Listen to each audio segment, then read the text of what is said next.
TV ప్రేక్షకులకు నమస్కారం. రామ అనే 2 అక్షరాలలో అసలు ఏముంటుంది అని ఆలోచిస్తే ఈ 2 అక్షరాలు కూడా బీజాక్షరాలు. ఒకటి అగ్నితత్వంతో కూడుకున్నది, ఇంకొకటి అమృత తత్వంతో కూడుకున్నది. రామ అని మనం ఎప్పుడైతే పలుకుతామో రకారము అన్నప్పుడు మన పెదవులు తెరుచుకుంటాయి రా అన్నప్పుడు. అలా మన లోపల ఉన్న పాపములు ఏవైతే ఉన్నాయో అవి పూర్తిగా దగ్ధమైపోతాయి, అంటే ఆ అగ్నిలో అవి కాలిపోతాయి అని.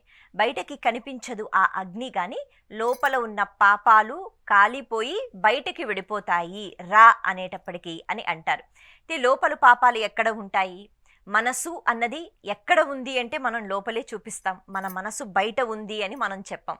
అయితే ఈ మనసు లోపల నుంచే కదా ఈర్ష, ద్వేషము, అలాగే విపరీతమైన రాగము, అహంకారము, ఇటువంటి భావాలన్నీ వస్తుంటాయి. మనసుకి తృప్తి అన్నది లేనప్పుడు అది ఇది కావాలి అని కోరుకుంటూ ఉంటుంది. అందుకని ఈ మనసు వల్లే మనకి కష్టము లేకపోతే సుఖము అన్నది ఏర్పడుతూ ఉంటుంది. మనసు ఇది భారము అని అనుకుంటే మనకి నిజంగా భారంగా అనిపిస్తుంది. ఇదైనా పర్వాలేదు, ఏ పరిస్థితి అయినా పర్వాలేదు, నేను ఎదుర్కొంటాను అని ఎప్పుడైతే మన మనస్సు మనతో చెప్తుందో మనకి ఏదీ కష్టంగా ఉండదు కదా, అలా అనమాట.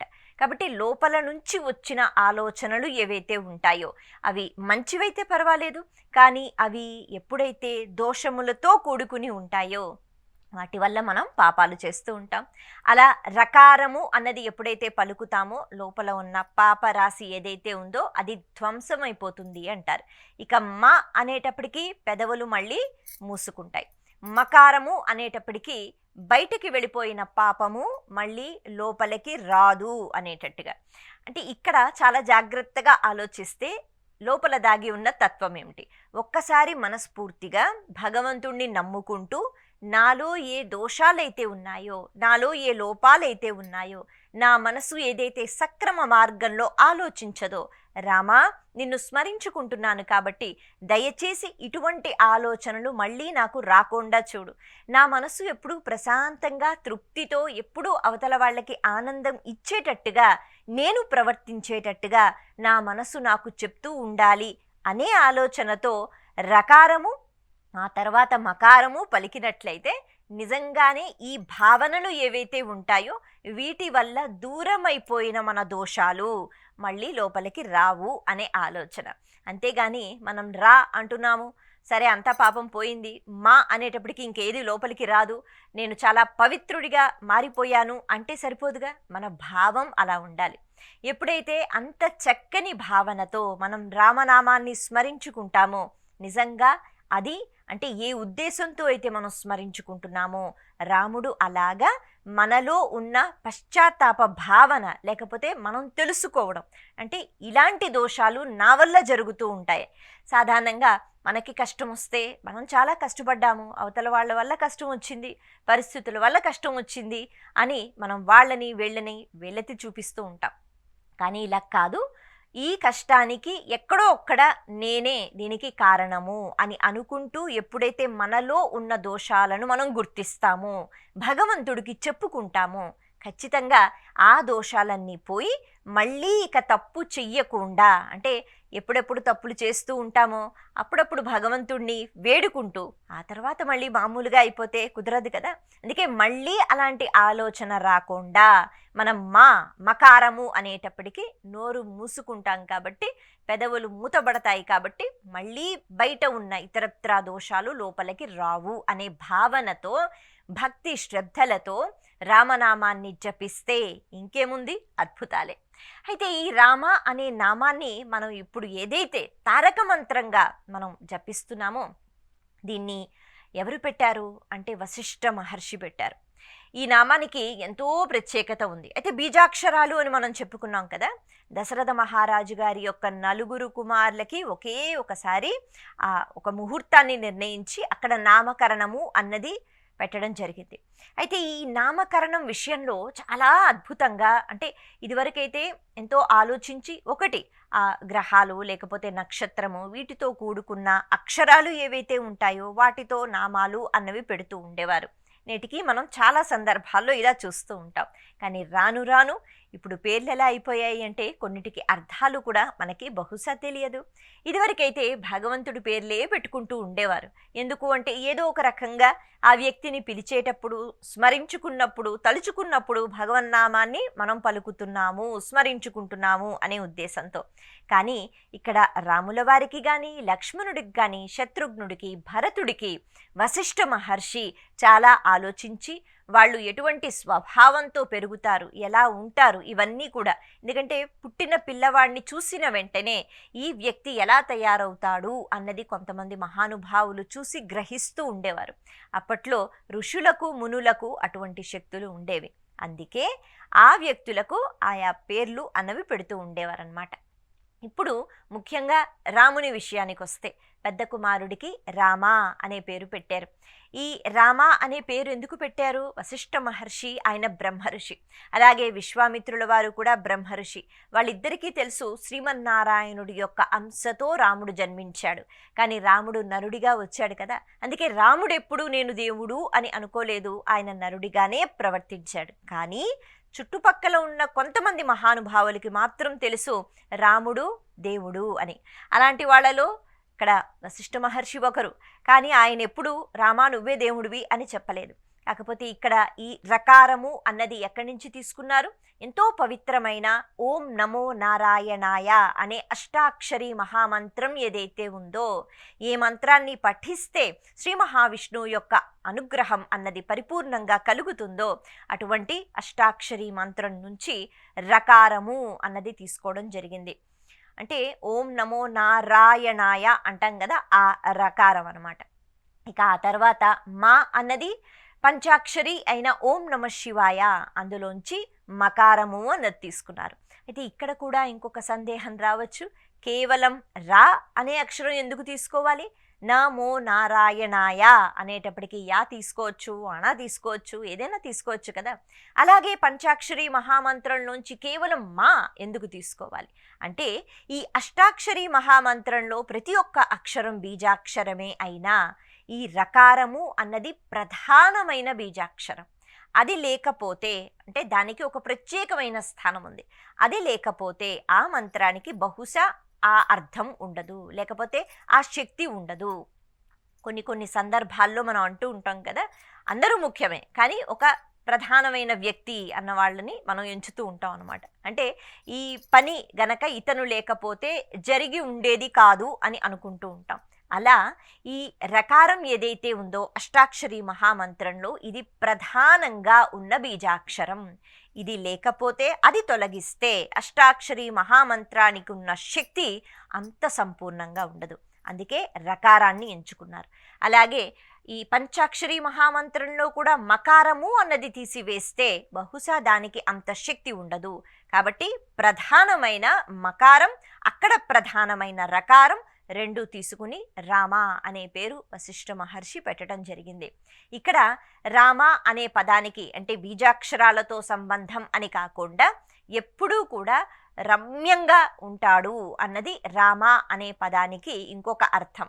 అంటే రమ్యంగా ఉండటము అంటే చాలా అందంగా ఉండటము అని మాత్రమే కాదు, అందం ఎక్కడి నుంచి వస్తుంది? అందము అన్నది ఎప్పుడైతే మనం సత్ప్రవర్తనతో ఉంటామో అప్పుడు మనలో అందం ఉంటుందట. అంతేకాని బయటికి అంటే బాహ్యంగా కనిపించిన అందం కాదు.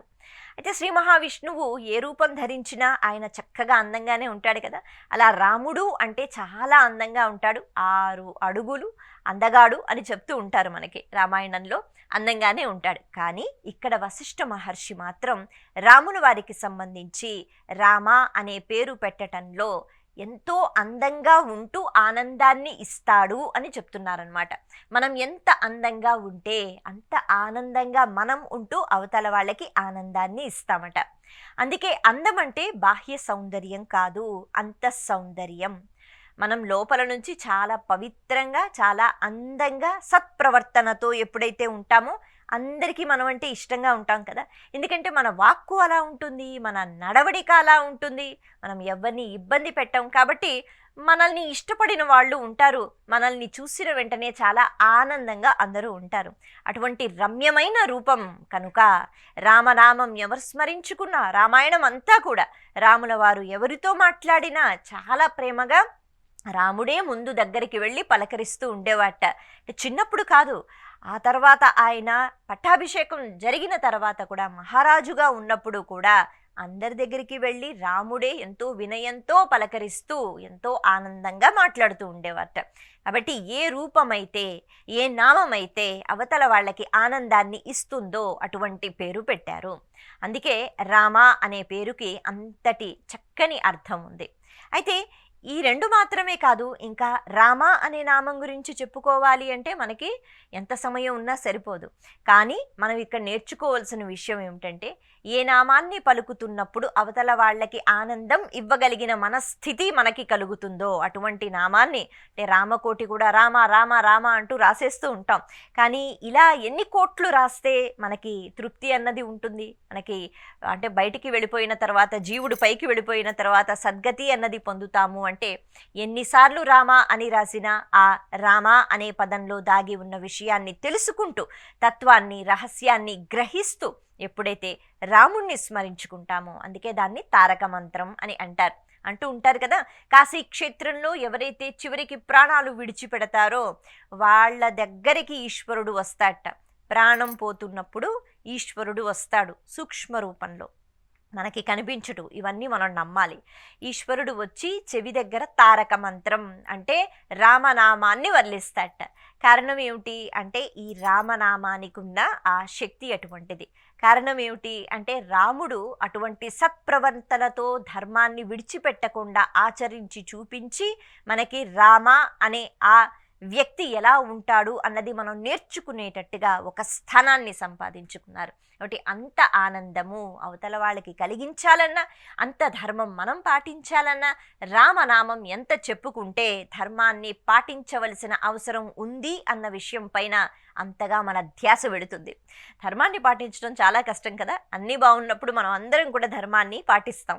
కానీ పరిస్థితులు బాగా లేకపోతే వెంటనే పక్కకు వచ్చేస్తాం. ఈ సమయంలో కూడా ఇలా ఎలా అని అనుకుంటూ ఉంటాం.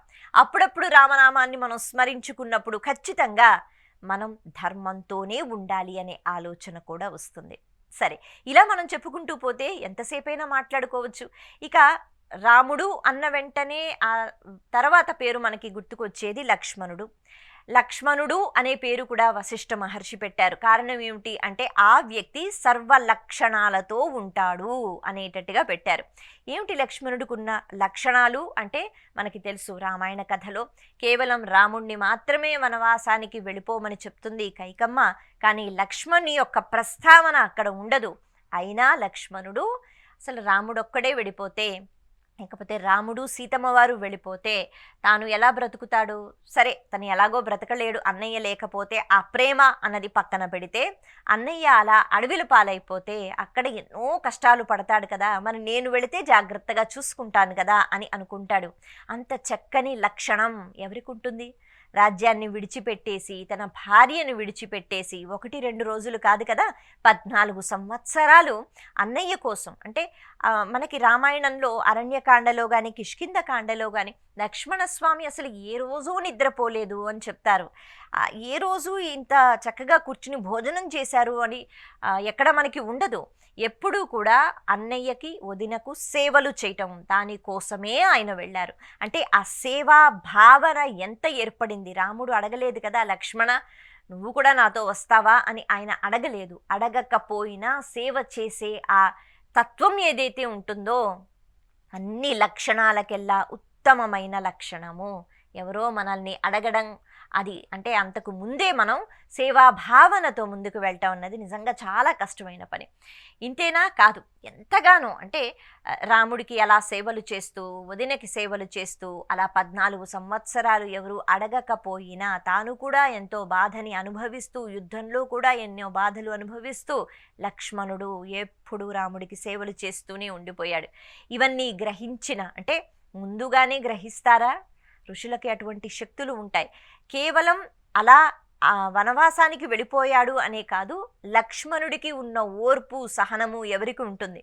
ఇవన్నీ కూడా లక్షణాలు అనేవి చెప్తూ ఉంటారన్నమాట. అందుకే మనందరికీ ఓర్పు ఉండాలి, సహనం ఉండాలి, సేవ చేసే ఆలోచన ఉండాలి. ఇవన్నీ మంచి లక్షణాలు. అయితే ఇటువంటి లక్షణాలు కలిగిన వాడు కాబట్టి లక్ష్మణుడు అనే పేరు పెట్టారు. ఇక ఆ తర్వాత భరతుడు. భరతుడు అన్న వెంటనే సరే మన భారతదేశం మనకి గుర్తుకు వస్తుంది. కానీ భరతుడు అనేటప్పటికీ సంస్కృతంలో ఒక అర్థం తీసుకున్నట్లయితే భరించినవాడు, చాలా భరించాడు. ఏం భరించాడు? అక్కడ వశిష్ఠ మహర్షి ఊరికే పెట్టలేదు ఆ పేరు. ఎన్నో నిందలని మోసాడు భరతుడు. అంటే రామాయణం అంతా మనం విన్నట్లయితే ఎక్కువగా రాముడు అన్న పేరు చాలా మంచివాడు కదా, ఎన్నో కష్టాలు పడ్డాడు అని మనం అనుకుంటూ ఉంటాం. అలాగే ఆ వెంటనే లక్ష్మణ స్వామి, సీతమ్మ వారు, ఆంజనేయ స్వామి అంటే చాలా శక్తిని ఉపయోగించి సీతమ్మను వెతికారు. ఇలా కొన్ని పాత్రలకు సంబంధించి మన ఆలోచన ఒక్కొక్క రకంగా ఉంటుంది. కానీ భరతుడు అన్న వెంటనే మనం ఏం ఆలోచిస్తాం? సరే, భరతుని యొక్క తల్లి కైక తను రాజ్యాన్ని అడిగినా నాకు వద్దు అని పూర్తిగా తిరస్కరించాడు. అక్కడి వరకు బాగానే ఉంది. కానీ అయోధ్య నగరంలో అలాగే ఎక్కడ పడితే అక్కడ, అంటే చుట్టుపక్కల గ్రామాలలో లేకపోతే రాజ్యాలలో అందరూ భరతుడే చెడ్డవాడు అని అనుకుంటూ ఉండేవారట. అటువంటి నిందను మోస్తూ మరి ఆ నింద నిజం అన్నది అయిందా? లేదు. ఎప్పుడూ రాజ్యాన్ని అనుభవించలేదు, నరకం అనుభవించాడు. అక్కడ ఇంకా వనవాసంలో రాముడికి పక్కన లక్ష్మణుడు ఉన్నాడు. వాళ్ళిద్దరూ అలా ఆ వనంలోని గడిపేశారు. కానీ ఇక్కడ భరతుడు మాత్రం నిందలు మోస్తూ తనకి రాజ్యం వద్దు కాబట్టి అవతల ఆ తల్లిని చూసి, తెలిసిన వెంటనే రాజ్యానికి వచ్చిన తర్వాత తల్లిని ఎంతగానో ద్వేషిస్తూ ఎన్నో కథలు కూడా చెప్తారట రామాయణంలో మనకి ఉంటాయన్నమాట. అంటే కథల ద్వారా అయినా అమ్మకి నేనేం చెప్పాలనుకుంటున్నానో అర్థమవుతుందేమో అంటూ ఎంత సత్ప్రవర్తనతో ఉండాలి తల్లి, నువ్వేం నేర్పిస్తున్నావు, నువ్వేం చేస్తున్నావు అని భరతుడు కొన్ని కథలు కూడా చెప్పి తన తల్లి ఏం తప్పు చేసిందో చెప్తాడు. మనందరికీ తెలుసు ఆ తర్వాత ఆయన వెతుక్కుంటూ రాముల వారి కోసం ఆ అరణ్యాలకు రావడము, రాముడిని మళ్ళీ పిలవడము. కానీ రాముడు మాత్రం లేదు, నేను 14 సంవత్సరాల వనవాసం చెయ్యాలి, చేస్తాను, ఇదే ధర్మం అంటూ ఎంత చెప్పినా నేను వచ్చేంతవరకైనా నువ్వు రాజ్యభారాన్ని స్వీకరించు అంటే నాకు ఆ అధికారం లేదు అంటూ రాముల వారికి పాదుకలు ఇచ్చి ఆ పాదుకలు ఒక్కసారి వేసుకో అన్నయ్య అని చెప్పి మళ్ళీ ఆ పాదుకలు తీసి తన శిరస్సు పైన పెట్టుకుని అలా నడుచుకుంటూ వచ్చేసి అవి సింహాసనం పైన పెట్టి రాజ్యము ఎవరో పరిపాలించటం లేదు, రాముల వారే పరిపాలిస్తున్నారు అనే భావనతో తాను అంతఃపురంలో కూడా ఎప్పుడూ ఆ చక్కని పాన్పుపై పడుకోలేదట. భరతుడు మా అన్నయ్య అరణ్యవాసంలో అలా దర్భలపైన పడుకుని ఉన్నప్పుడు, అలా చిన్న చిన్న ఆశ్రమాల కుటీరాలలో ఉన్నప్పుడు అంగరంగ వైభవంగా ఇన్ని భోగభాగ్యాలు నేనెందుకు అనుభవిస్తాను అని భరతుడు కూడా అంతఃపురంలో ఉన్నా, నువ్వు రాజు అని 10 మంది చెప్తున్నా ఎప్పుడూ అటువంటి భోగభాగ్యాలను అనుభవించలేదు. అన్నీ భరించాడు. ఎందుకు అంటే అంత ప్రేమ. అన్నయ్య రావాలి అని అనుకున్నాడు, అన్నయ్య రాలేదు. తల్లి ఇలా అడగకూడదు అని అనుకున్నాడు, పాపం తల్లి అలా అడిగింది. ఈ బాధలన్నీ భరిస్తూ అన్నిటినీ భరించాడు కాబట్టి భరతుడు అనే పేరు పెట్టారు. ఇక శత్రుఘ్నుడు అనేటప్పటికీ అతనికి కూడా చాలా ఆలోచించి ఈ పేర్లు పెట్టారట. కారణం ఏమిటి అంటే శత్రుఘ్నుడు అనే వెంటనే శత్రువుల్ని నాశనం చేసినవాడు. అయితే మనకి రాముడికి సంబంధించి కొంతమంది రాక్షసులు, అలాగే లక్ష్మణుడు కొంతమంది రాక్షసుల్ని చంపాడు యుద్ధంలో అయితే ఎంతోమందిని. ఇవి కాకుండా ఈ శత్రుఘ్నుడు లవణాసురుడు అనే ఒక రాక్షసుణ్ణి చంపారు అని మనకి రామాయణంలో కనిపిస్తూ ఉంటుంది. మరి ఇలా 1, 2 రాక్షసుల్ని చంపేస్తే ఆ పేరు పెట్టేస్తారా అన్నది కాదు. ఈ శత్రుఘ్నుడికి ఒక తత్వం ఉంది. అదేమిటి అంటే అంతఃశత్రువులు ఏవైతే ఉంటాయో కామము, క్రోధము, లోభము, మదము, మాత్సర్యము వీటిని పూర్తిగా అణిచివేసుకుని ఎప్పుడు భాగవతుల్ని సేవించే లక్షణం. ఎవరి భాగవతులు? భగవంతుడు అంటే మనకి తెలుసు, ఎన్నో రూపాలు, రాముడు, కృష్ణుడు, శ్రీమన్నారాయణుడు, ఈశ్వరుడు ఇలా. కానీ భాగవతులు అంటే ఎవరు అంటే ఎప్పుడైతే అందరిలోనూ భగవంతుడిని చూస్తూ ఉంటారో, ఎప్పుడూ భగవద్ధ్యాసలో ఉంటారో వాళ్ళు భాగవతులు. అంటే భక్తులు. భక్తులు అన్నవాళ్ళు కేవలం పరమాత్మ కనిపిస్తేనే కాదు, ఎంతో సౌమ్యమైన స్వభావంతో అందరిలో పరమాత్మను చూస్తూ ఉంటారు. కాబట్టి వాళ్ళు అందరితోనూ సత్ప్రవర్తనతో ఉంటారు. మహాభక్తులు అలాగే ఉంటారు. వాళ్ళ జీవిత చరిత్రలు చదివితే మనకి తెలుస్తుంది. ఇక్కడ భక్తుడు అంటే ఎవరు? భరతుడు. మనకి ఏ రకంగా అయితే రాముడికి లక్ష్మణుడికి ఎక్కువగా అనుబంధం కనిపిస్తూ ఉంటుందో, లక్ష్మణుడు అంటూ ఉంటాడు కదా, ఎప్పుడైతే రాముడి పక్కన నేను ఉండనో అప్పుడే నా ప్రాణం పోయినట్టు, అప్పుడే నేను వెళ్ళిపోయినట్టు అని అంటూ ఉంటాడట. అందుకే లక్ష్మణుడికి రాముడు అంటే చాలా ఇష్టం. భరతుడి దగ్గరే ఎప్పుడు శత్రుఘ్నుడు ఉంటూ ఉండేవాడు. కారణం ఏమిటి అంటే భరతుడు నిత్యము ఎవరిని పూజిస్తున్నాడు, ఎవరిని సేవిస్తున్నాడు అంటే రామచంద్రమూర్తిని. తన కళ్ళెదురుగా కనిపించినా కనిపించకపోయినా రాముడే నా దైవము అంటూ ఆ 14 సంవత్సరాలు గడిపేసి ఆ తర్వాత రాజ్యాన్ని అప్పచెప్పిన మహాభక్తుడు ఈ భరతుడు. అటువంటి భరతుడికి ఎప్పుడు సేవలు చేస్తూ ఉండేవాట శత్రుఘ్నుడు. అంటే భాగవతులకు లేకపోతే భక్తులకు ఎంత దగ్గరగా మనం ఉంటామో వాళ్ళ మంచి ఆలోచనలు అన్నవి మన దగ్గర ఉంటాయన్నమాట. అందరము భగవంతుడినే వేడుకుంటాం, అది పెద్ద గొప్ప విషయం కాదుగా. ఎందుకు అంటే మనం అందరికీ కష్టాలు వస్తూ ఉంటాయి, మనం భగవంతుడిని వరాలు కోరుకుంటూ ఉంటాం, కష్టాలను తీర్చమంటాం. కానీ మహానుభావుల చుట్టూ, మహాభక్తుల చుట్టూ, భాగవతుల చుట్టూ వాళ్ళని సేవిస్తూ మనం ఉంటామా? వాళ్ళని సేవిస్తే మనకేం వస్తుంది అని అనుకుంటాం. ఆ మాత్రంగా పూజ చేస్తే భగవంతుడి అనుగ్రహంతో మనకి ఏవైనా వస్తుంది, భాగవతుల్ని సేవిస్తే ఏమొస్తుంది అని అనుకుంటాం. కానీ ఇలాంటి ఆలోచనలకి దూరంగా అంతఃశత్రువులను నాశనం చేసేసి పూర్తిగా తన జీవితాన్ని భరతుడికే అంకితం చేస్తూ ఎప్పుడు భరతుని యొక్క సేవలో ఉంటూ ఉండేవాట. మహానుభావుల యొక్క సేవలోనే శత్రుఘ్నుడు జీవితాన్ని గడుపుతూ ఉండేవాట. అందుకే అటువంటి పిల్లాడు అంటే అటువంటి లక్షణాలతో ఉంటాడని వశిష్ఠ మహర్షికి తెలుసు కాబట్టి శత్రుఘ్నుడు అనే పేరు పెట్టడం జరిగింది. ఇలా ఆ పేర్లతోనే ఈ పిల్లలు పెద్దయిన తర్వాత ఎటువంటి భావాలతో ఉంటారు అన్నది రామాయణంలో స్పష్టంగా బాలకాండలో మనకి కనిపిస్తుంది. ఇలా రామనామము దీని గురించి ఎంతసేపు మాట్లాడుకున్నా తక్కువే అవుతుంది. కాకపోతే సత్ప్రవర్తనతోనే ఉండాలి, ఎప్పుడు మంచి ఆలోచనలే ఉండాలి అంటూ భక్తితో రామ రామ అని పలికినట్లయితే ఖచ్చితంగా మనలో ఉన్న పాపాలు పూర్తిగా బూడిదైపోతాయి, కాలి బూడిదైపోతాయి. మళ్ళీ పాపపు ఆలోచన కూడా మనకి రాదు అనేటట్టుగా మన సనాతన ధర్మం ఈ రామనామాన్ని మనకి అలవాటు చేసింది. అటువంటి రామనామంతోనే మనము ఇంకా ముందుకు సాగిపోదాం. సర్వే జన సుఖినో భవంతు. జై శ్రీరామ్.